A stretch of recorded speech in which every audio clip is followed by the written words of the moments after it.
Au quotidien, ton entraînement n'est efficace que si la qualité de ta récupération est à la hauteur de tes séances. Et si en réalité, tu passais à côté de l'essentiel.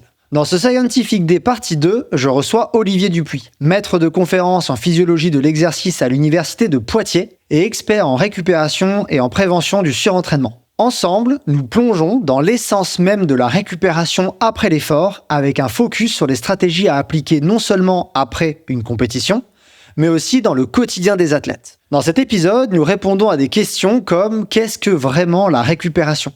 Est-ce uniquement un retour à la performance ou y a-t-il des aspects subjectifs cruciaux à ne pas négliger ? Comment adapter sa récupération si celle-ci est insuffisante ? Nous explorons aussi les risques associés à une reprise trop rapide et les signes qui doivent alerter tout athlète sérieux comme un manque d'envie, des courbatures persistantes ou encore une perception de l'effort inhabituellement élevée. Après cet épisode, tu auras les clés pour mieux comprendre et adapter ton approche de la récupération en tenant compte de tes ressentis et des signaux de ton corps. Allez, c'est parti pour cet épisode, le repos du guerrier, partie 2. Salut Olivier, comment ça va ? Bonjour Cyril, ça va bien, ouais, ça va bien. Je te remercie déjà une première fois de m'accorder du temps et d'accorder du temps aux auditeurs pour parler de ton expertise numéro 1, j'ai l'impression, en lisant tes papiers, qui concerne en fait la récupération après les efforts. Est-ce que, avant qu'on commence ma quantité de questions énormes que j'ai à te poser, est-ce que tu veux te présenter aux auditeurs qui te connaissent peut-être pas ? Oui, très rapidement. Donc moi je m'appelle Olivier Dupuis, je suis maître de conférence à l'université de Poitiers en physiologie de l'exercice avec une petite coloration neurosciences, performance cognitive. Donc en plus de mon approche physio, donc j'essaie d'avoir une approche un peu intégrative. Et puis effectivement, j'ai on va dire 2 grands axes de recherche, un sur l'optimisation de la performance par la gestion de la récupération, prévention du surentraînement. Et puis un autre axe qui est totalement différent, qui est sur le caractère santé, le rôle de l'activité physique sur la santé. Tu es dans le même laboratoire, si je dis pas de bêtises, que Laurent Bosquet, que j'ai reçu dans le podcast il y a pas très longtemps pour les auditeurs sur l'affûtage. Exactement, oui, c'est mon directeur. Ok, j'imagine que vous devez des fois collaborer, puisque entre affûtage et récupération, doit y avoir Sur le surentraînement, il est co-auteur de tous mes papiers. C'était mon directeur de thèse à l'époque. Et puis, tout ce qui est récupération, en grande majorité, il est co-auteur sur les... Alors, je te propose de rentrer directement dans les questions de la thématique. Et avant de commencer, je voulais te demander, selon toi, comment est-ce que tu définis la récupération ? Alors, c'est une bonne question. Et souvent, on a... quand je dis souvent, on a souvent une vision un peu uniquement centrée sur un paramètre. Et qui est, mais à juste titre, la performance. C'est-à-dire que on peut considérer aujourd'hui que le gold standard, la mesure standard pour être sûr d'apprécier la récupération, c'est avoir un retour à la performance initiale. C'est-à-dire que si aujourd'hui tu me fais faire un test, n'importe lequel, et que tu me retestes en condition de fatigue, j'aurai une perturbation de ce niveau de performance. Et on peut considérer que j'ai récupéré lorsque le niveau est revenu à un niveau de base. Okay. Mais je pense que si on a justement cette vision-là, on passe à côté de beaucoup de choses. C'est-à-dire que, imaginons que tu es un athlète qui soit revenu à un niveau de performance initial et qui se sente fatigué, qui ait des courbatures, qui soit dans le brouillard. Il y a aussi beaucoup d'éléments centraux, à mon avis, perceptifs qui sont importants. Donc aujourd'hui, quand on parle de récupération, au-delà des mesures physiques, bien sûr qu'il faut revenir à un niveau de performance initial, il y a aussi de nombreux éléments à prendre en considération qui peuvent être d'ordre perceptif et se sentir reposé. Je pense que c'est un élément très important. Donc, suite à de nombreux défis que l'entraînement ou la compète, qui soit d'ordre métabolique, cardiovasculaire et plein, c'est un retour à l'homéostasie totale pour moi après ces défis-là. Et donc, ça ne se traduit pas que par un retour initial à la performance. C'est important, c'est le gold standard, mais il y a aussi d'autres éléments à considérer. Moi, je trouvais, en lisant la littérature, qu'il y avait souvent un mélange entre 3 grandes sphères. Peut-être que tu vas me rejoindre sur ce point. Un mélange entre récupération objective, donc récupération de la force, de l'endurance, ce que tu viens de dire.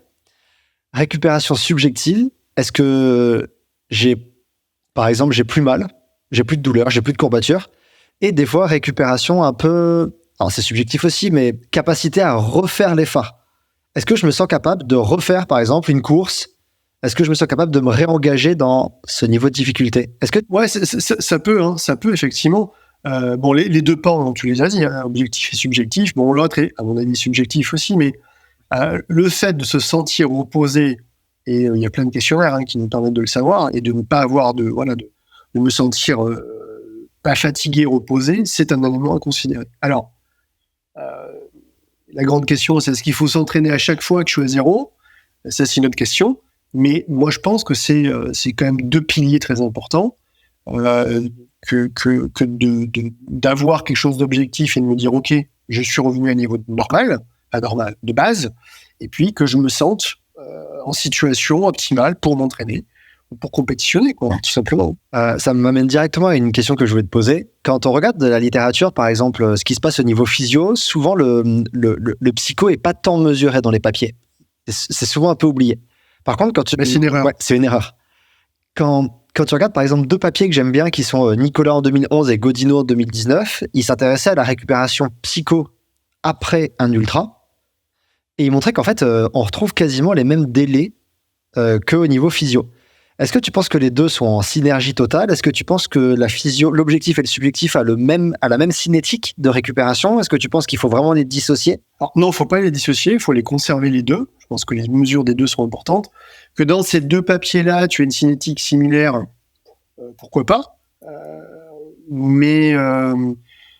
Donc c'est comme ça. Je pense qu'il y a un lien. Je veux dire, si tu n'as pas de douleur, si tu sens que tu es performant, potentiellement tu sens que tu es reposé. Donc à mon avis, il y a un lien.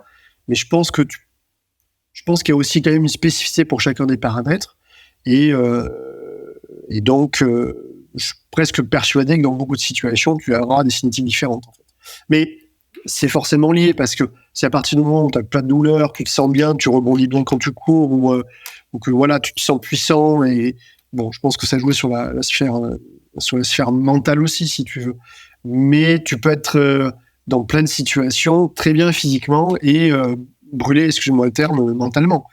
Sur par exemple des tournois, sur une répétition de compétition dans un court délai. Donc voilà. Donc elles sont liées, mais il faut donc néanmoins les prendre séparément et les considérer aussi quand on parle de récupération. Et considérer les deux, parce que comme tu as dit, la psycho est souvent oubliée. Oui, et puis tu as un beau papier là, de Ben Rattray, là, de Canberra, qui montre que est-ce que c'est pas le parent pauvre ou oublié de la récupération? Est-ce que les facteurs centraux, alors lui il parle de central, vraiment au niveau nerveux, est-ce que ce ne sont pas des choses qui devraient être considérées plus? Avant qu'on avance dans les autres questions que j'avais, je voulais te demander s'il y avait une nuance dans tout ce qu'on va discuter par la suite à faire entre récupération après une compétition et récupération entre des entraînements. Est-ce qu'on parle de la même chose ou pas? Alors, tu pourrais même dire récupération entre les séries, dans une séance d'entraînement. Donc, la première, entre les séries, tout dépend de l'objectif de ta récup. Entre les entraînements, l'intérêt, c'est de bien récupérer pour avoir une somme de charge d'entraînement qui va être importante et s'entraîner pour la séquence d'après dans les meilleures conditions et avoir une charge que tu souhaites avoir importante sans blessure, sans risque de surmenage. Et puis, post-compétition, ça va être effectivement de bien récupérer pour pouvoir enchaîner sur le cycle d'après. Donc, en fait, voilà, je pense que ce qui est surtout important aujourd'hui dans le podcast là, que tu animes, c'est, à mon avis, ce qui va intéresser les auditeurs, c'est surtout la partie post-entraînement ou post-compétition. L'intérêt, de toute façon, post-entraînement, ça va d'être capable de cumuler une charge d'entraînement importante lorsqu'on a besoin d'avoir une charge importante sans risque de surmenage ou de risque de blessure. Et puis l'autre, post-compétition, ça va être et donc de se préparer à la compétition. Et l'autre, post-compétition, c'est de bien récupérer pour pouvoir enchaîner après sur notre cycle d'entraînement. Peut-être que la grosse différence entre les deux, je réfléchis en même temps que j'écoute ta réponse, peut-être la grosse différence entre les deux, ça va être l'ampleur des besoins en récupération. Ouais, l'ampleur des besoins. Et puis après une séance d'entraînement, tu n'auras pas besoin des mêmes besoins physiologiques ou autres que après une compétition. Tu n'as pas du tout les mêmes enjeux, en fait. Donc, néanmoins, les techniques, on les connaît. La récupération physiologique ou émotionnelle, on la connaît. Donc, après, tout dépend des objectifs. Bon, on va rentrer directement dans le cadre du trail et de l'ultra. Alors, même si c'est pas ta spécialité, je suis persuadé que tu peux te projeter dans ces efforts d'endurance plus ou moins longs. Et globalement, c'est ça. Selon toi, après une compétition de trail ou d'ultra, ça va être quoi pour un athlète les premiers signaux qui vont pouvoir lui laisser entendre qu'il a commencé à avoir bien récupéré et qu'il peut envisager reprendre? Tout dépend de la stratégie. Si tu es dans une phase de repos total où tu ne fais rien, déjà, les premiers signes, ce ne sera pas ce qui se passe pendant que tu cours. Je l'explique. C'est-à-dire que si tu ne reprends pas du tout l'entraînement et que tu te laisses 3-4 jours de repos, parce qu'on peut avoir de l'information, si tu veux, déjà quand on va aller courir. Hein, on peut voir que nos fréquences cardiaques sont habituelles, que lorsqu'on pose le pied au sol, on a le même rebondi, qu'on a les mêmes sensations. Donc, c'est des premiers éléments. D'autres éléments, ça peut être tout simplement le confort qu'on va avoir ou les douleurs. Parce que dans le trail, effectivement, dans les phases descendantes, en excentrique, on va quand même abîmer un petit peu le muscle, ce qui est normal. Hein. Et bon, il y a souvent des courbatures post-trail, hein, en tout cas des douleurs. Donc, ça peut être aussi un élément de se dire, voilà, je me sens reposé parce que j'ai de moins en moins de douleurs. Donc, voilà, ça peut être des sensations au niveau du confort musculaire. Ça peut être aussi une sensation générale, hein, de se dire, voilà, je me sens un peu plus reposé. Puis, ce qui va nous permettre réellement après de savoir, c'est quand on va commencer les premières séances de course, hein, de reprise. En général, on reprend plutôt sur des séances à basse intensité. Les sensations qu'on va avoir au moment où on va courir. Et ça ne trompe pas. Alors après, on peut utiliser des questionnaires hein, qui nous permettent d'apprécier si on se sent reposé ou pas. Il y en a plusieurs. Hein, il y a plusieurs questionnaires qui vous disent, voilà... Et si on est relativement honnête avec nous-mêmes et qu'on répond bien à ces questionnaires, il n'y a pas de stratégie hein, qu'on le fait pour nous, on peut apprécier effectivement si oui ou non on se sent reposé. Donc, pour moi, ça peut être ces premiers éléments qui vont venir si on a bien récupéré ou pas. Est-ce que tu penses qu'aujourd'hui, il est possible de donner des grandes tranches, on va dire, de récupération, par exemple, pour quelle est la durée en général pour un 20 km, pour un 100 km, pour un 100 miles? Je pense à ceux qui viennent de terminer la Diag des Fous. Ou est-ce que c'est complètement individuel et complètement dépendant de l'entraînement et de la personne? On a trouvé à une époque, moi je me rappelle avoir vu passer des choses sur le terrain, en te disant, voilà, après une séance de type intermittente, il te faut tant de repos. Après une séance de longue distance, il te faut tant de repos. Ça dépend de nombreux facteurs. Je veux dire, bien sûr, le premier facteur qui va expliquer le temps de repos, c'est la fatigue induite par l'entraînement. Bon, si je fais de l'intermittent, je fais une course longue, si je fais 30 minutes de footing à 50% de mes capacités, on n'aura pas le même besoin de récupération. Mais ça va dépendre aussi des conditions environnementales, ça va dépendre de mon âge, ça va dépendre de mon sexe, ça va dépendre de mon niveau d'entraînement. Et donc, c'est pas clair du tout sur le fait de dire, voilà, il y a des grandes lignes, on voit bien que sur des cinétiques, là, j'encourage les gens, ceux qui ont accès à la littérature scientifique, là, il y a une sorte de consensus sur la récupération, les cinétiques de récupération par Kellman, qui avait été fait il n'y a pas longtemps, là, il y a 2022, je crois, 2021. Et on a des grandes lignes qui peuvent vous dire, voilà, après ce type d'entraînement-là, on va avoir besoin de 48 heures de repos. Si ça t'intéresse, Cyril, je t'enverrai le papier. Hein. Il y a justement Laurent Bosquet fait partie dedans, Robin Mosen, Kellman, bon, tous ces gens-là. Et puis, donc on a des grandes lignes. Après, ça va dépendre d'énormément de facteurs. Je veux dire, bon, j'espère que j'anticipe pas sur un échange qu'on va avoir, mais la règle de dire il me faut une journée de repos pour 10 km réalisés, tout dépend de la nivelle, tout dépend des conditions. Donc, ça peut nous donner des règles, mais on peut avoir besoin de plus de temps parfois. Et puis, on peut avoir des fois besoin de moins de temps. Ça dépend aussi de la périodisation dans laquelle on est. C'est-à-dire que si je suis dans une phase d'affûtage, j'aurais besoin de peut-être moins de temps, enfin plus de temps parce que j'aurais eu un gros volume avant, une grosse intensité, une grosse charge. Et tout dépend de la période en fait, dans laquelle on est de l'entraînement. Et on peut se donner des grandes lignes, mais je pense que c'est très, très individuel par rapport à ça. Tu soulèves la règle dans le trail qui est quasiment la plus connue, que beaucoup de personnes en tout cas rapportent sur le terrain, un jour par 10 km. Ouais, j'ai déjà entendu ça. Mais sauf que du coup, tu vois, j'ai fait 17 km samedi. On enregistre mercredi. Je me sens pas capable de retourner réellement à l'entraînement parce que je suis encore cassé. Donc ça, tu le sens. Peut-être que si je te faisais faire un test de coût énergétique, tu serais très bien. Hein. C'est voilà, donc, ce dont on parlait tout à l'heure, tu vois. Donc je pense qu'il faut aussi s'écouter. Il y avait un papier de 84, hein, je sais plus le premier auteur. Après un marathon, ils avaient utilisé plusieurs techniques de récupération et la technique de repos, hein, vraiment sans aucune stratégie.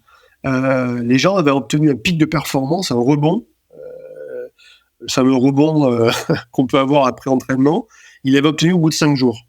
Donc ça peut matcher. On se dit, bon, marathon, c'est 42. Au 5e jour, je suis au pic je suis encore plus haut que mes mesures avant le marathon.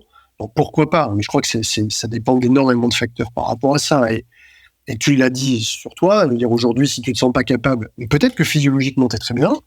Peut-être que tes FC, tes fréquences cardiaques sont très bien. Mais voilà, tu nous l'as dit toi-même. Est-ce qu'aujourd'hui, tu es à 100% reposé? Peut-être pas. Est-ce que ça veut dire qu'il faut pas que tu t'entraînes? C'est une autre question. Ça, voilà. Quand on parle de trail, j'ai souvent tendance à dissocier trois, on pourrait dire, mais trois grandes sphères qui ont besoin de récupération. La récupération plutôt énergétique, qui est le stock des glycogènes, par exemple, et la récupération plus musculaire, par exemple la diminution de l'inflammation dans ton muscle. Et bon, je mets de côté là pour cette question la sphère psycho. On a plein aussi. Voilà. Globalement, l'énergétique et le musculaire. Est-ce que tu penses que c'est une dissociation qui est logique? Est-ce qu'elles suivent les mêmes, par exemple, cinétiques? Est-ce qu'il y en a une qui est plus longue que l'autre? Tout dépend, mais l'inflammatoire peut prendre plus de temps. On va avoir un pic de l'inflammation qui peut, des travaux sur les joueurs de rugby, qui va avoir un pic de l'inflammation avec une activité plus importante des cellules satellites au niveau musculaire qui va être autour de, j'ai le papier en tête, je crois que c'est entre 48 et 72 heures. Énergétique, si tu fais le boulot comme il faut, peut-être qu'on en parlera après, je veux dire, pour tes stocks de glycogène, si tu as eu une stratégie post-compétition, post-entraînement suffisante, tu n'auras pas besoin, ça peut être beaucoup plus rapide. Après, ton stock en glycogène peut être, la réplétion de ton stock en glycogène post-entraînement peut être détériorée par l'état de ton muscle. S'il y a beaucoup trop de lésions, ce sera pas, voilà, mais les cinétiques sont pas du tout les mêmes. T'as plein de travaux comme ça où ils font des cinétiques dans le temps entre donc ce fameux papier dont je te parle sur les joueurs de rugby, ils ont un retour au niveau de la performance physique au bout de 24 heures de repos, 36 heures, et puis tu as encore un statut inflammatoire qui est très élevé, encore à 72 heures. Donc toi, toutes ces cinétiques sont différentes, et c'est pour ça qu'il faut avoir une vision intégrative de la récupération, c'est pas qu'un point, ou en tout cas on l'accepte, ou on accepte de jongler avec ces choses-là. C'est juste ça. Ça me fait penser ce que tu viens de dire à un papier que je trouve vraiment intéressant de l'équipe de Vergès à Grenoble sur les dommages musculaires après l'UT4M. L'UT4M, c'est l'Ultra Trail des 4 massifs. Et en fait, dessus, il y a 2 formats. Il y a le format extrême, tu fais 160 d'un coup, ou le format 4x40. En 4 jours, tu fais chaque jour 40 bornes. Et tu fais le même parcours, mais divisé en 4. Et il montrait que les dommages musculaires étaient beaucoup plus importants dans le 4x40. Parce qu'en fait, leur hypothèse, c'est que les stocks de glycogène se sont remplis. Donc, quand tu es au départ de ta course à chaque 40, tu es plutôt en forme. Donc, tu vas chercher super loin. Et du coup, tu vas très loin dans les dommages musculaires, contrairement aux 160 où tu as une fatigue énergétique qui fait que tu peux pas aller te taper aussi loin dans le muscle. Ou peut-être, alors peut-être, sûrement, ou c'est pareil. Est-ce que de s'entraîner sur un dommage, toi, un dommage existant, tu as fait un 40, tu as eu du dommage musculaire, tu t'entraînes sur un dommage, est-ce que c'est pas encore plus délétère? Tu vois? Donc, je pense à ça aussi, parce que c'est une question qu'on pose souvent, est-ce que je peux m'entraîner sur des courbatures? Tout dépend du degré et la sévérité, mais couteau à double tranchant. On va y venir, c'est une des questions des Patreons, des abonnés, donc je la garde pour un peu plus tard, celle-là. Là, si de suite je te dis, Olivier, j'ai un athlète qui vient de terminer les Templiers, par exemple, une course là. Qu'est-ce que selon toi il doit absolument faire après sa course, sa compétition? Qu'est-ce qu'il doit absolument mettre en place pour être sûr de bien récupérer? Première étape nutritionnelle, la première. C'est-à-dire qu'alors, on en reparlera aussi parce que c'est une question qui revient. Moi, je suis plutôt sur de la récup passive, au sens où on laisse les gens tranquilles. Ça va t'amener aux questions sur la récup active tout à l'heure. Mais moi, je pense que c'est d'abord nutritionnel. On a une fenêtre de 2 heures pour avoir une réplétion optimale des stocks en glycogène, des apports en protéines, pour avoir une vraie action sur la resynthèse myofibrillaire qui a été potentiellement abîmée, et puis d'hydratation. Alors, ça ne veut pas dire que pendant ce temps-là, je fais rien. C'est-à-dire qu'on peut très bien, on sait qu'on a 2 heures, à peu près, c'est une fenêtre optimale. Pourquoi? Parce qu'au niveau des stocks de glycogène, quand vous êtes en train de courir, vous faites de l'exercice physique, on va dire, ce qu'on appelle une translocation. On a une migration des transporteurs de glucose à la surface de la membrane, et après l'effort, ils sont encore présents jusqu'à 2 heures. Donc en fait, il faut profiter de ce moment-là pour donner effectivement un apport en glucides adapté pour faire un stock suffisant. Et puis, pour les protéines, c'est à peu près le même tempo. Donc ça, c'est un élément, apport surhydraté. Ça, c'est à mon avis important. Pendant ce temps-là, on peut très bien aussi avoir des stratégies sur la compression. Alors la compression, je parle plutôt de massage. Il y a plusieurs types de massage. Donc, aujourd'hui, on voit que ça fonctionne quand même relativement bien. Ou ça fait des compressions, on en reparlera aussi. Et puis, je te dis ça parce que j'ai en tête un très bon travail qui avait été fait post-course et qui montrait qu'en fait, c'est ni tout blanc ni tout noir, les stratégies de récup, on peut les combiner. Et du moment de la fin de la course jusqu'au moment du sommeil, d'aller au lit, en fait, ils ont alterné les techniques. Et puis après, ça peut être donc du coup une exposition au froid si on a créé de l'inflammation et puis il y a trop de douleur. Voilà. Donc ça peut être comme ça. Mais je pense que de suite après, c'est la partie hydratation-nutrition. Ça peut être la partie massage. Tout dépend s'il y a douleur trop importante ou pas. Mais ça peut être très rapidement ces choses-là. Puis après, dans le temps, jusqu'avant d'aller au lit, ça peut être une exposition par exemple au froid. Ça peut être aussi se préparer à aller au lit. Avoir un repas et des repas plutôt optimaux pour bien s'endormir et puis dormir dans des conditions idéales. Donc tu vois, c'est comme ça que je vois un petit peu les choses. Après vraiment une course et une compétition, je te parle, quelque chose vraiment dans lequel tu as tapé et là effectivement tu te donnes toutes les chances d'avoir une bonne récupération. Et tu vois, dans cette chronologie-là, j'ai pas du tout fait de récup active. Merci d'ouvrir la porte à deux thématiques que je vais aborder avec toi. Je te propose qu'on commence avec la récup active. Dans la partie que j'ai vulgarisée moi, j'ai pas trouvé grand-chose sur la récup active elle-même. Peut-être parce que je me suis regardé trop sur la course à pied et que souvent j'ai l'impression que la récup active vient du cyclisme, où ils tournent un peu les jambes sur vélo à très basse intensité après l'épreuve. J'avais le sentiment que la récup active, c'était pas tant une bonne idée. Que par exemple les footings de récup, les trucs comme ça, c'était pas top parce que tu continues à demander un effort à ton muscle qui est endommagé, tu continues à utiliser des stocks énergétiques que tu as épuisés.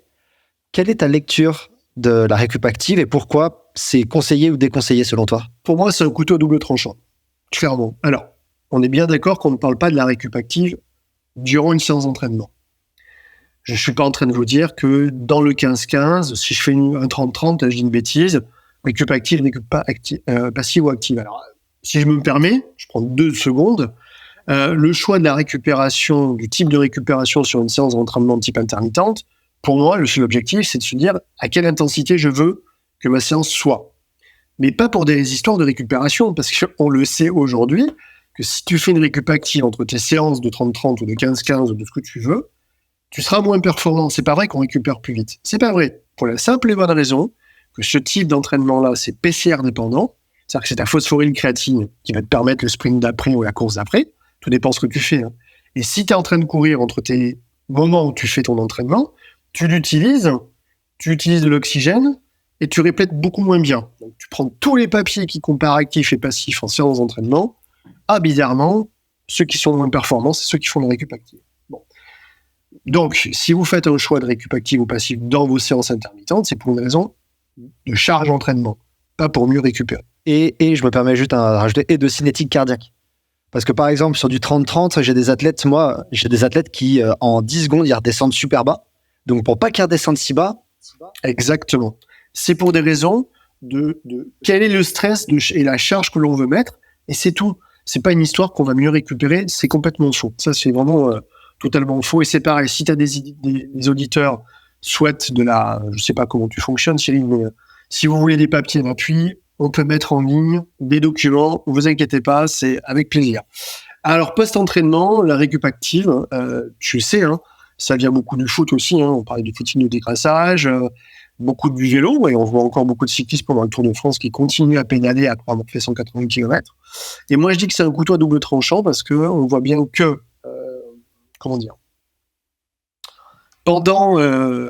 au moment où tu devrais répléter tes stocks, tranquillement, tu empêches, parce que tu continues à courir. Donc, et ça peut créer une fatigue supplémentaire. Donc on voit bien, il y a des travaux qui l'ont montré, nous on l'a montré dans une méta-analyse qu'on avait publiée sur le sujet, mais on avait, pas que nous, mais d'autres ont montré qu'après un semi, je crois, de faire une récup active, engendrer plus de dommages et engendrer une sensation de fatigue plus importante. Alors pourquoi je dis que c'est à double tranchant ? Parce que tu as quelques travaux qui montrent que si tu fais un footing le lendemain d'une course, à 50% de ton VO2, 20 minutes, toi très très léger, tu peux avoir un rebond quand même plus important. Mais si tu continues à le faire, imaginons que tu veux prendre une semaine de off après un marathon ou un trail, et que tous les jours tu fasses un petit footing pour mieux récupérer, soi-disant, le lendemain tu peux le faire. Si tu continues, tu vas créer beaucoup plus de fatigue. Et donc au bout de la semaine, ton niveau de performance sera plus bas que si tu n'avais rien fait. Couteau à double tranchant. Tu vois ce que je veux dire ? Donc je pense qu'il faut faire, c'est important à garder en tête. Et comme tu l'as dit, on a autre chose à faire. C'est-à-dire que quand tu m'as demandé les stratégies tout à l'heure, c'est si aujourd'hui je fais une compétition et que j'ai un délai de 2 heures où je dois prendre le temps de m'hydrater, d'apporter mes apports en glucides ou en macros, peu importe, et que pendant ce temps-là, je fasse un footing de récup, je vais embêter tous ces processus-là. Donc, c'est pas quelque chose, à mon avis, d'optimal. Et aujourd'hui, à mon avis, moi, je laisserai les gens tranquilles. Alors, je connais plein d'athlètes qui vont te dire, en termes de sensations, que ça leur fait du bien. Voilà, donc là, on est peut-être sur la sphère mentale. Si ça leur fait du bien, allez-y. Mais gardez en tête que vous êtes en train d'utiliser une stratégie pour accélérer votre récupération, mais qui va créer un stress supplémentaire. Donc, c'est là où la dose est importante. Je ne suis pas contre, mais vous pouvez engendrer plus de fatigue qu'il n'en est. Et puis, tu sais, entre toi et moi, souvent l'argument, c'est de dire oui, mais quand je prends le lactate après une séance d'entraînement et que je fais mon footing, ça me permet d'éliminer le lactate, certes, mais le lactate, si vous pensez à ça, si vous considérez que c'est un facteur de fatigue, et ce n'est pas un facteur de fatigue, s'il n'est plus dans vos compartiments sanguins plus rapidement après un footing de décrassage, c'est que tout simplement, il a été récupéré par vos muscles, par votre foie, par votre cerveau, et il l'a utilisé, tout simplement. Donc, l'argument de dire que la récup active est plus efficace ou efficace parce qu'elle permet, entre guillemets, j'aime pas le terme éliminer, le lactate, c'est pas un argument. Ce n'est pas un argument. Donc, et c'est pas ça qu'explique les courbatures, hein, on est d'accord, hein, je me permets. Donc, si tu veux, donc c'est pour ça que la récup active, on a cru qu'elle fonctionnait en utilisant le lactate. Il y a plein de travaux qui montrent qu'il n'y a pas d'effet. Il y a quelques travaux qui montrent qu'il peut y avoir un petit rebond intéressant, mais attention à la dose. Mais vous avez un risque de créer plus de perturbations qu'autre chose. Je te remercie beaucoup pour ce commentaire sur le lactate. Je dois refaire un épisode avec Laurent Messonnier que j'ai reçu sur le lactate et on doit justement parler de ça parce que il y a toujours encore cette vision de lactate comme un déchet alors que c'est un substrat énergétique. Écoute, tu peux pas avoir choisi la meilleure personne. On a eu un grant avec Laurent sur le sujet. Et donc, c'est quelqu'un qui sera le plus adapté pour vous parler de ça. Alors, du coup, pour les auditeurs, il y a déjà 2 épisodes en ligne avec Laurent. Un 3e va venir dans l'année. Et moi, je te rejoins sur un point que tu as soulevé. La récup active, tu as dit, ça va dépendre de la dose. Et quelque chose que j'aime bien, c'est si tu veux vraiment faire une récup active, dans ce cas-là, va plutôt faire un tour en vélo plutôt qu'à pied. Parce que j'ai le sentiment que tu peux quand même rester beaucoup plus bas en intensité à vélo qu'à pied. À pied, en course à pied, très vite, ça monte, je trouve, à une base plus haute. Potentiellement. Théoriquement, ça devrait, effectivement. Mais c'est vrai que, moi, je suis plutôt d'adepte on laisse les gens tranquilles, on a plein d'autres choses qui permettent d'accélérer la récup avec d'autres stratégies. Je dis pas qu'il faut pas le faire, mais attention. Petite pause dans cet épisode. Si ce Scientific Day vous plaît, je vous invite à aimer la vidéo, la commenter, la partager et vous abonner à ma chaîne en activant les notifications pour ne rater aucune de mes publications. Je vous invite également à vous rendre sur le site courirmieux.fr où vous retrouverez cet épisode au format article avec toutes les références scientifiques mentionnées. Si vous souhaitez que je vous accompagne durant vos entraînements, rendez-vous sur Spotify, Deezer, Apple Podcast et de nombreuses autres plateformes où vous retrouverez tous mes contenus au format podcast. Pour celles et ceux qui souhaitent suivre les coulisses de Courir Mieux, mes aventures sportives, mes entraînements et également découvrir d'autres contenus, vous pouvez me retrouver sur Instagram à @courirmieux. Et enfin, pour les plus assoiffés de connaissances, on se retrouve sur le Patreon de Courir Mieux où, contre une petite participation financière qui me soutient, vous aurez accès à des vidéos exclusives, des échanges avec ses membres et moi-même et à la possibilité de poser vos questions à mes invités. Tous les liens sont dans la description. La pause est terminée. On retourne à ce Scientific Day.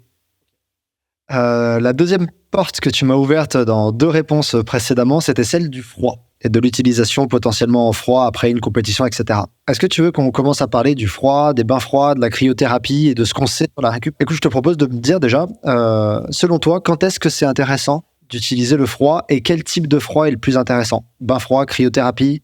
Le froid, il va être intéressant dans la récupération, mais comme je te le disais tout à l'heure en off, avant qu'on débute le podcast, désolé, c'est tout n'est pas blanc, tout n'est pas noir. C'est qu'aujourd'hui, on sait très bien qu'il faudrait périodiser les stratégies de récupération. C'est-à-dire qu'en fait, on a des stratégies qui vont être beaucoup plus intéressantes dans certaines situations et pas dans d'autres. Okay, ça, c'est sûr. Donc, le froid en tant que tel, il va être intéressant. Il y a plusieurs types de stimulation par le froid. C'est soit le bain froid, soit la cryo. Ça peut être du local aussi, froid local. Ça peut être du contraste chaud-froid aussi. Ça existe par rapport à ça. Et on ne peut pas comparer les méthodes entre elles. Ça, j'insiste. On ne peut pas dire que le bain froid, j'utilise du bain froid parce que j'ai pas accès à une chambre de cryothérapie. Si on fait ça, on se plante complètement parce que bien que le seul point commun, c'est le froid, on n'est pas du tout sur le même type de réponse. J'explique. Même si vous rentrez dans une chambre à moins 110, c'est l'extérieur. C'est l'air. Okay, le contact avec la peau, c'est la peau qui va vite se refroidir, mais votre température interne reste quasiment la même. Elle change très très très peu. Ça redescend de quelques... Voilà, c'est très léger. Si vous vous mettez dans un bain froid, et que là vous êtes en contact direct peau-eau, de l'eau froide, là vous avez un transfert de chaleur qui est énorme, et donc vous avez une température interne qui chute très vite. Donc, bien qu'on puisse dire, tiens, la cryo va être très très froide, les répercussions sur la température interne ne sont pas les mêmes. Donc, si vous avez 2 méthodes qui n'ont pas les mêmes répercussions sur la température interne, les réponses physiologiques ne vont pas être les mêmes. Pas du tout les mêmes. Donc, je te dirais que voilà, ça c'est le premier élément. Après, est-ce qu'ils vont mieux utiliser la cryo que le bain froid dans certaines situations ça, c'est plus compliqué à répondre. Et il n'y en a pas une qui est meilleure que l'autre. Tout dépend de ce qu'on souhaite faire. Ça, c'est vraiment important. Et alors, le seul danger, moi, je pense que en général, le point commun de ces techniques de froid, c'est de lutter contre l'inflammation. Le seul danger du froid, et je parle uniquement du bain froid, je ne parle pas de la cryo pour le moment, on ne sait pas, c'est que si tu faisais de l'exposition chronique au froid, tu pourrais diminuer ta capacité à la resynthèse musculaire. Donc, quelqu'un qui serait dans un développement de ses qualités musculaires, qui voudrait faire de la masse musculaire, s'exposer au froid régulièrement, tu peux casser ces mécanismes-là et ça peut être embêtant. Par contre, de l'utiliser dans une période d'affûtage, où tu n'as plus besoin de développer ta masse musculaire, ou quand tu as un gros coup de fatigue, ou quand tu as un pic d'inflammation trop important, là, d'utiliser le froid, il n'y a pas de problème. Donc, ça peut être intéressant. Aujourd'hui, nous, on est plutôt sur la cryothérapie et le sommeil, et on voit quand même qu'il y a des liens intéressants. Et donc, la cryo pourrait être utilisée aussi à des moments importants pour améliorer la qualité de sommeil des coureurs, ou post-entraînement, où il y a une vraie fatigue importante qui peut être ressentie. Donc, voilà, ce sont des techniques intéressantes, surtout pour la lutte contre l'inflammation. Ça augmente le parasympathique, et on repasse dans le para après. Donc, c'est connu. Mais attention, ne peut-être pas l'utiliser trop régulièrement, parce que, surtout dans des phases d'adaptation, voilà, où on veut développer la masse musculaire, ça peut être embêtant. Après, sur tout ce qui est plutôt cardiovasculaire, j'ai jamais vraiment vu de papier qui montrait que le froid utilisé de manière trop répétitive pouvait casser les adaptations type mitochondriales et tout. J'ai pas vu ça. Mais bon, voilà, faut garder en tête que c'est peut-être quelque chose à utiliser au moment important. Dans des phases d'affûtage, ça a été montré chez les joueurs de rugby. Tu le fais pendant 5 jours d'affilée en phase d'affûtage, tu as un pic de performance derrière qui est plus important que si tu faisais rien. C'est intéressant, je complète juste ta réponse en disant que des fois en trail, on oublie qu'il y a des sollicitations musculaires importantes, et je le rappelle pour les auditeurs, le trail, c'est pas de la course à pied à plat. Les contraintes musculaires sont très élevées, et des fois on est vraiment entre deux mondes, entre ce que tu dis tout à l'heure, besoin de resynthèse musculaire, c'est le cas dans le trail. Quand vous faites de l'excentrique, vous avez besoin de refaire vos muscles. Bien sûr, il est certain qu'en trail versus course à pied à plat, que le niveau d'inflammation et de lise musculaire, elle est beaucoup plus importante. Donc le besoin n'est pas le même. un 40 en dénivelé important et un 40 à plat,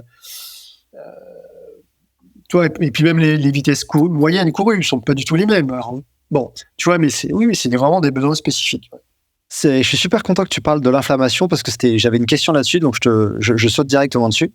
Quand on regarde par exemple ce qui se passe après un ultra, tu prends les études qui ont été faites sur l'UTMB, ils montrent des niveaux d'inflammation qui sont toujours très élevés après l'arrivée de l'UTMB. Mais c'est énorme. Guillaume Millet disait que tu peux avoir des mêmes niveaux d'inflammation après un ultra que quand tu es en réanimation polytraumatisme. Sauf qu'il y en a un qui élimine plus vite que l'autre et il y en a un qui va s'en remettre beaucoup plus vite que l'autre.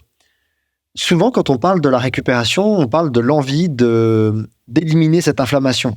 Que ça, c'est un problème, cette inflammation très élevée et qu'il faut l'éliminer. Donc, par exemple, le froid, ça va aider. Est-ce que tu penses que c'est une façon de réfléchir qui est pertinente, se dire je dois éliminer l'inflammation, ou est-ce que cette inflammation, elle est utile et en fait, c'est pas forcément notre ennemi? Alors là, tu vois, cette question-là rejoint ta question de tout à l'heure. Est-ce qu'on peut parler des récup post-entraînement ou post-compétition de la même manière? Bon. Post-compétition, où tu as fait l'UTMB, où tu as fait un gros trail, où tu as fait une grosse course, je pense que tu n'es plus dans une phase de développement de tes qualités, on est d'accord? Tu arrives le jour J de ta compétition, tu as fait le nécessaire en amont pour développer tes qualités. Donc, ce que tu veux, ce que tu souhaites, c'est très rapidement, ou le mieux possible, récupérer de cette course-là. Donc, le fait de vouloir diminuer rapidement l'inflammation n'est pas un problème. On va essayer de la faire diminuer. Par contre, à l'entraînement, c'est un peu le couteau double tranchant aussi du froid. Hein. C'est qu'on sait très bien que parce que tu t'entraînes, tu crées un stress métabolique, tu crées un stress inflammatoire, et par ce stress-là, tu t'adaptes. Et donc, c'est ce qui fait que tu t'entraînes. Tu as beaucoup de théories sur le fait de dire si on casse l'inflammation, est-ce qu'on aura des adaptations? Et là, c'est peut-être pas faux. Et tout c'est une question de dose auquel on n'a pas réponse aujourd'hui. Mais je te confirme que l'inflammation va être importante dans des phases d'entraînement parce que c'est parce qu'on aura créé des défis inflammatoires que notre corps va répondre et que du coup, il va faire que je suis entraîné. Il faut faire attention à ce que l'inflammation soit peut-être pas trop élevée ou pas trop chronique. Et donc là, l'inflammation est, à mon avis, importante, mais il faut la gérer. Et post-compétition, tu n'es plus du tout dans une question de développement de tes qualités. Ce que tu veux, c'est que ton inflammation revienne à un niveau de base rapidement, le mieux possible. Donc tu vois, cette question-là sur l'inflammation, on rejoint ta question de tout à l'heure sur la récupération post-compète ou post-entraînement. Tu vois ce que je veux dire? Et toi, la nuance, elle est là. Mais c'est quelque chose de fin. Hein. On aura... voilà, c'est quelque chose qui est difficile à apprécier. Je disais à un athlète après la CCC, parce que c'était ce qu'il avait couru, je lui disais après la CCC, tu veux pas t'adapter, tu veux survivre. Donc globalement, tout ce que tu mettras en place pour survivre, mieux dormir, avoir moins d'inflammation, avoir moins mal, ce sera bien. Ouais, non, mais ce qu'il faut, c'est que la personne puisse revenir vraiment à une homéostasie, donc un équilibre. Hein. Quand on parle d'homéostasie, c'est un équilibre des grands systèmes de notre corps et revenir rapidement à quelque chose de correct, quoi, parce que voilà, la vie ne s'arrête pas après l'UTMB, quoi. Ouais, elle commence pas à l'UTMB non plus. Ça, c'est un autre commentaire, mais bon, ce serait sur un autre épisode. C'est une autre thématique à développer.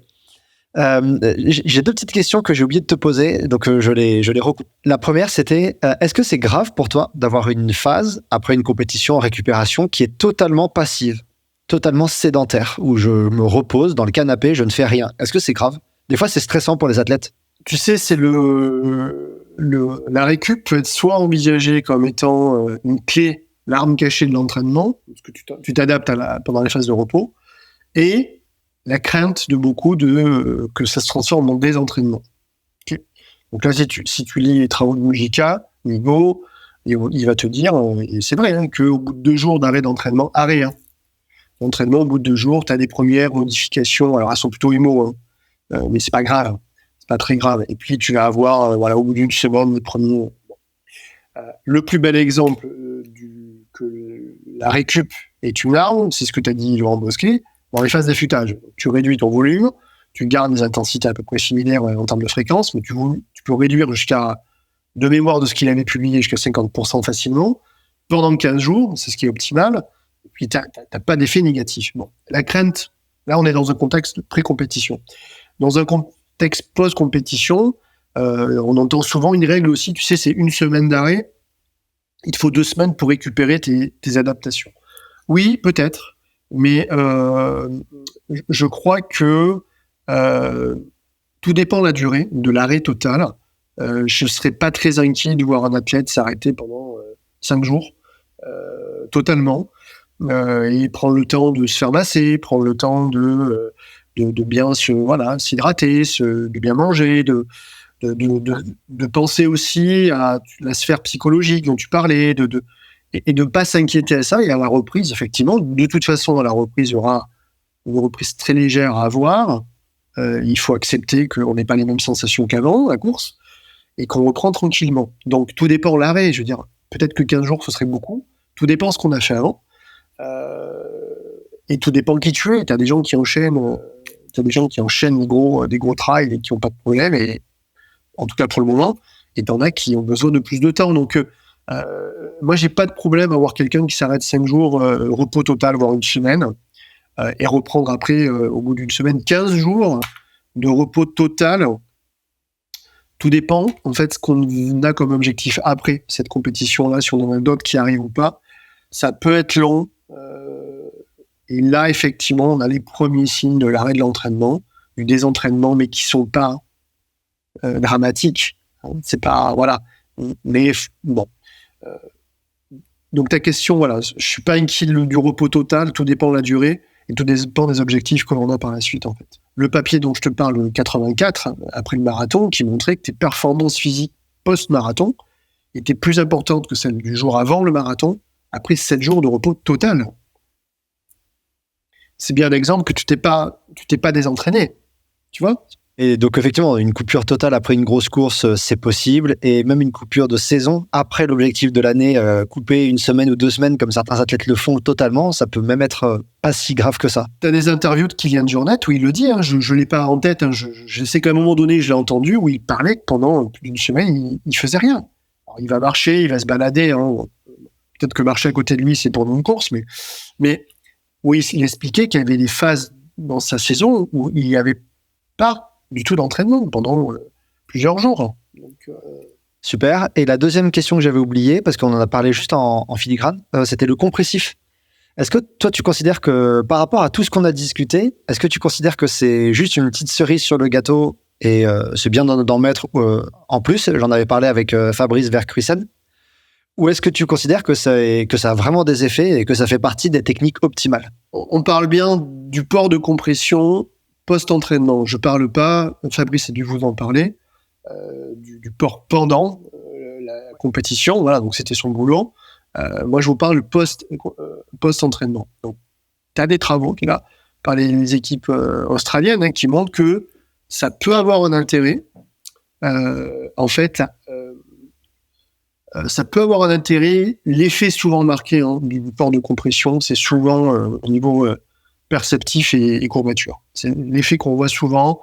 Tu as quelques travaux qui montrent que tu peux avoir des améliorations de perf supérieures quand tu en portes. Moi, ce qui m'aurait intéressé, mais on n'a pas beaucoup de données dans la littérature, est-ce qu'il y a un effet à l'utiliser plus que le massage, ou est-ce que je dois choisir entre les deux? Aujourd'hui, ce qu'on sait, c'est que là, il y a une très belle revue j'oublie toujours le journal, qui passe SportMed, mais l'autre journal en sciences du sport, qui fait beaucoup des revues de questions sur le sujet, et qui avait fait un papier là-dessus, hein, en disant que les massages, c'est une mécanothérapie de la récupération. Et à partir du moment où tu appuies sur les fibres musculaires, qu'il y a une pression sur les fibres musculaires, tu as une stimulation de la synthèse myofibrillaire, et c'est un peu la même théorie sur la compression post-effort. À partir du moment où tu vas appuyer, tu vas comprimer, tu peux jouer sur ce facteur-là. Donc, moi, je ne suis pas contre les porter, mais il ne faut pas les porter trop longtemps non plus. Je pense que jusqu'à un maximum 2 heures, ça peut être intéressant. Et l'effet, il ne sera quand même pas non plus très, très important. Hein. Ça peut être du confort pour les gens, hein. Ça peut être du confort. C'est un bonus, ouais, ça peut être un bonus. Dernière question de cette partie tout public, puisque ça fait déjà plein de choses qu'on aborde ensemble. Je vais te demander, ça rejoint aussi peut-être un petit peu ton expertise qui n'est pas sur la récup, mais sur le surmenage. Ça va être quoi les signes, les risques à reprendre trop tôt, à reprendre alors qu'on n'a pas assez récupéré? Et c'est quoi les signes peut-être que j'ai repris trop vite? Bonne question. Alors, le premier risque, il est la mauvaise adaptation à l'entraînement. Hein. Donc, sans parler de surmenage ou de surentraînement, mais la blessure, hein. On en parlait tout à l'heure, le fait de courir sur des courbatures, bon, tout dépend du degré de la douleur, de la sévérité de la blessure qui est sous-jacente à la courbature. Donc, bon, c'est peut-être pas très grave, mais c'est pas confortable, on s'adapte pas bien à l'entraînement. Donc, le risque, 1, c'est blessure. Et puis, le 2, effectivement, c'est que si c'est quelque chose qui devient dans le chronique, tu peux petit à petit ouvrir une fenêtre vers des mauvaises adaptations à l'entraînement, sans parler de surentraînement, mais quand ça rentre dans la chronicité de s'entraîner dans des conditions qui sont non optimales, il faut vraiment être très vigilant à derrière. Soit tu le fais exprès, et tu veux faire un gros stress, parce que derrière, tu mets une stratégie d'affûtage en place, et donc là, pas de problème, pas trop de problème. Mais si c'est quelque chose qui n'est pas géré ou voulu, vous, effectivement... Alors, comment ça peut se montrer le risque de blessure, c'est plus compliqué à répondre, hein, je ne suis pas spécialiste, mais sur le surentraînement ou sur le surmenage, à partir du moment où... alors, il faut garder en tête que dans ces questions-là, il n'y a pas une mesure unique. Hein. C'est pas possible. Hein. On ne va pas détecter un surentraînement parce que, voilà, il faut avoir une approche multidimensionnelle, on va dire. À partir du moment au niveau psycho, il y a un manque d'envie à l'entraînement, qu'il va y avoir une monotonie qui s'installe, qu'il n'y avait pas habituellement, qu'on a des RPE plus élevés qu'à l'habitude sur la même séance, que nos FC sont un peu plus élevés. Ça peut en tout cas poser des questions. Et donc là, il faut être vigilant. Une fois, c'est pas grave. Plusieurs fois, que ça se répète, que ça s'installe, il faut se poser des questions. Un peu de perte de vigilance, irritabilité. C'est des petites choses comme ça, hein, sans rentrer dans le surentraînement extrême. Hein, de se dire, tiens, c'est questionnant. Cette séance-là que j'ai l'habitude de faire et qui me coûte 5 sur 10 sur RPE, sur Borg, là, j'arrive à 8. Pourquoi ? Pourquoi mes fréquences cardiaques sont pas les mêmes qu'habituellement? Pourquoi j'ai pas envie d'aller à l'entraînement? Donc, tout ça, c'est des éléments. Pour ça que ça rejoint ta première question sur la récup. C'est pas qu'une histoire de performance. C'est de dire, bon, je suis un être humain dans ma globalité. Je n'ai pas qu'un muscle. J'ai tout un système qui est intégré, qui communique entre eux. Et la récup, ben voilà, c'est tous ces éléments-là. Donc, si à l'entraînement, il y a quelque chose qui est pas habituel, si vous avez mal dormi la veille, c'est pas grave. Si vous le savez. Si c'est parce que c'est 4 jours après une course très importante, voilà. Tant que c'est expliqué, il n'y a pas de problème. Quand ça devient non explicable, on doit se poser des questions. J'invite les auditeurs du coup à nous retrouver très bientôt, puisque la prochaine thématique abordée dans le podcast, normalement, c'est le surmenage, avec normalement, si tout va bien, Anaëlle Aubry, qui a fait son doctorat là-dessus. Et donc, du coup, merci Olivier d'ouvrir directement la porte à la suite. Les auditeurs retrouveront normalement bientôt un épisode là-dessus. Olivier, avant qu'on passe toi et moi à la partie réservée aux abonnés, où on abordera plein de choses, j'ai noté par exemple les jambes en l'air, s'entraîner sur des courbatures, les combinaisons des techniques passives, on garde ça pour les abonnés. Est-ce que déjà pour les auditeurs tout public, tu peux nous dire où est-ce qu'on peut suivre ton actualité scientifique? L'actualité scientifique, eh bien, vous allez normalement sur notre site du labo à Move à Poitiers, a priori, il y a une rubrique actualité où vous retrouvez effectivement les papiers qu'on sort.